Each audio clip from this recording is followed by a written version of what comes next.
Mic எடுத்துடா முன்னாடி வா முன்னாடி பந்தலாண்ட போயிடலாம்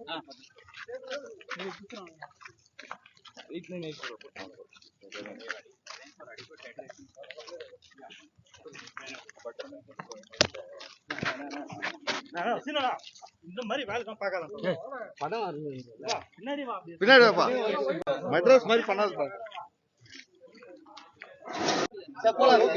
நம்ம திருவள்ளூர் பாராளுமன்ற கான்ஸ்டிச்சுவன்சிக்கு கவுண்டிங் சென்டர் அரேஞ்ச்மெண்ட் எல்லாம் எப்படி பண்ணியிருக்காங்க அதை பார்க்கறதுக்கு நம்ம டிஸ்ட்ரிக்ட் எலெக்ஷன் ஆஃபீஸர் காவல்துறை ஆணையர் அவர்கள் இங்கே வந்திருந்தாங்க. அப்புறம் நம்ம எலக்ட்ரிசிட்டி டிபார்ட்மெண்ட், பிடபிள்யூடி டிபார்ட்மெண்ட் எல்லாமே வந்துட்டு இங்கே பார்ட்டிசிபேட் பண்ணாங்க நம்ம ரிவ்யூவில்.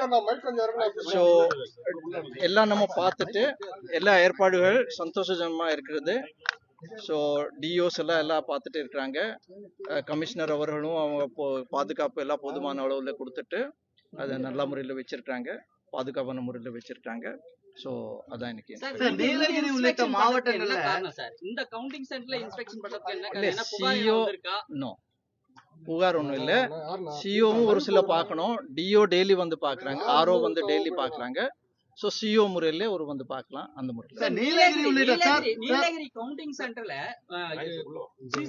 அது ஆல்ரெடி நம்ம சொல்லியிருக்கோம் தட் அது ஓவர்லோட்னாலே ஹீட் ஆயிட்டு அது மாவட்ட ஆட்சித்தலைவர் அப்போ சொல்லியிருக்காங்க. ஸோ அந்த மாதிரி எல்லா இடத்துல என்னென்ன நம்ம ரிப்பேர்ஸ் எல்லாம் பண்ணணும் அது பார்த்துட்டு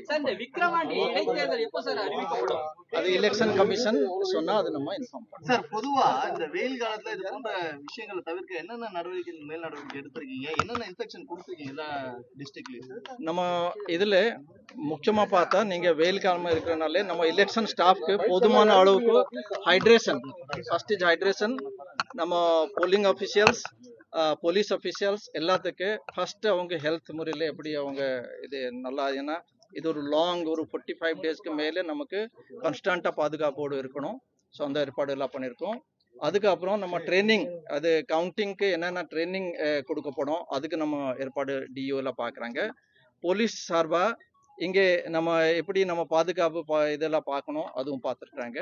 ஸோ எல்லா வகையிலும் நாங்கள் எல்லா ஏற்பாடு. சார், இந்த எலெக்ஷன் முடிஞ்சிருச்சு, தலைவர்கள்லாம் எப்போ நடைமுறைக்கு வரப்போகுது? ஏன்னா எல்லா அரசியல் தலைவர்களும் கோரிக்கை வைக்கிறாங்க, இந்த தண்ணீர் பந்தல் உள்ளிட்ட பல விஷயங்கள்லாம் பெண்டிங்ல இருக்கு. இது எப்பதான் ரிலீஸ் நம்ம எப்போ நமக்கு அரசாங்கத்திலேருந்து பொலிட்டிக்கல் பார்ட்டிலேருந்து நமக்கு ரிக்வெஸ்ட் வருதோ நம்ம எலெக்ஷன் கமிஷன் அனுப்பிச்சிட்டு அதுக்கு உத்தரவு எல்லாம் வாங்கிட்டு நம்ம இது பண்ணியிருக்கோம். சமீபத்தில் தண்ணீர் பந்தலுக்கும் அதே மாதிரி அப்ரூவல் வந்துருச்சு, பண்ணியிருக்காங்க. ஸோ கேஸ் டு கேஸ் பேசிஸ்ல அது இல்லை. டெல்லியிலேருந்து என்ன ரிப்போர்ட் வந்திருக்கு? எலெக்ஷன் கமிஷன்லேருந்து என்ன ஒரு உத்தரவு கொடுக்குறாங்க? நீங்கள் கொடுக்குற இப்போ ஒரு பாராளுமன்ற எலெக்ஷன் போயிட்டு இருக்கு. ஸோ இது நம்ம ஸ்டேட்ல மட்டும் இல்லை, ஆல் ஓவர் இந்தியா இருக்கிறனால ஒரு ஸ்டேட்ல இருக்கிற ஒரு சில விஷயங்களுக்கு எலெக்ஷன் கமிஷன்ல இந்தியா முழுவதுமா இது எப்படி இருக்கும் அது ஆராய்ச்சி பார்த்துட்டு அந்த மாதிரி ஆர்டர்ஸ் எல்லாம் கொடுக்குறாங்க. அந்த அடிப்படையில் நாங்க பள்ளிகள் வந்து திறப்புன்னு சொல்லிட்டாங்க. கவுண்டிங் டே அன்னைக்கு பள்ளிகள் உங்களுக்கு மாற்றங்கள் எதனா வைக்கப்பட மாட்டீங்க? நம்ம எடுத்த காலேஜ் கவுண்டிங் இதுக்கு அது அவங்களுடைய காலேஜ் அத்தாரிட்டிக்குள்ளே பேசிட்டு அது ரொம்ப முன்னாடியே இதை எடுத்திருப்பாங்க. ஸோ டிஓ அதுக்கு ஏற்பாடு எல்லாம் பண்ணியிருப்பாங்க. ஸோ அதுல வேற எதுவும் பாஜக வேட்பாளர் நாயனா நாகேந்திரன் 4 கோடி ரூபாய் விவகாரம் எப்படி சார் விசாரணை போயிட்டு இருக்குங்க? அது விசாரணை நம்ம இன்கம் டேக்ஸ் டிபார்ட்மெண்ட் மூலமா, போலீஸ் டிபார்ட்மெண்ட் மூலமா போயிட்டு இருக்கு. அது ஒரு செப்பரேட் ப்ரொசீஜரா அவங்களோட வழக்கப்படி அவங்க. இல்ல, எலெக்ஷன் கமிஷன் ஒரு வேட்பாளர் மேல ஒரு குற்றச்சாட்டு வந்தா எலெக்ஷன் கமிஷனோட ஒர்க் என்ன மாதிரி இருக்கும்? பொதுவா இந்த மாதிரி நேரங்கள் ஒரு வேட்பாளர் மேலதான் ஒரு குற்றச்சாட்டு வந்து சொல்றாங்க, 4 கோடி விவகாரம், தேர்தல் சமயம், இந்த மாதிரி விஷயங்கள்லாம் எப்படி ஹேண்டில் பண்றீங்க? இல்ல, ஏதாவது ஒரு விஷயம் இருந்தா கூட அதுக்கு சம்பந்தப்பட்ட என்னென்ன டிபார்ட்மெண்ட் என்ன பண்ணணுமோ அப்படி அவங்க பண்ணிட்டு இருக்காங்க. டிஸ்குவாலிஃபைடு பண்ண வாய்ப்பு இருக்குமா சார் ஒருவேளை இது மாதிரி ஆதாரங்கள் நிரூபிக்கக்கூடிய பட்சத்துல? இது எல்லாத்துலயும் election commission of India final ஒரு முடிவு.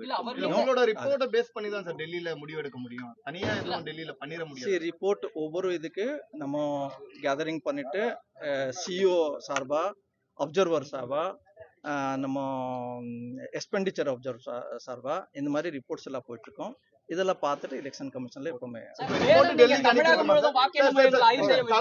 இப்ப இந்த விவகாரம் சம்பந்தமா டெல்லிக்கு ரிப்போர்ட் அனுப்பியிருக்கீங்களா? இந்த 4 கோடி விவகாரம் குறிப்பா எலெக்ஷன் கமிஷன்ல நிறைய நம்ம கிட்ட ரிப்போர்ட்ஸ் எல்லாம் கேட்பாங்க. அது அப்பப்போ அப்படி நாங்க நன்றி சார் இந்த நீங்க தமிழகம் முழுவதும் வாக்கு எண்ணும் மையங்கள் ஆய்வு செய்ய மேற்கொள்ள இருக்கீங்களா?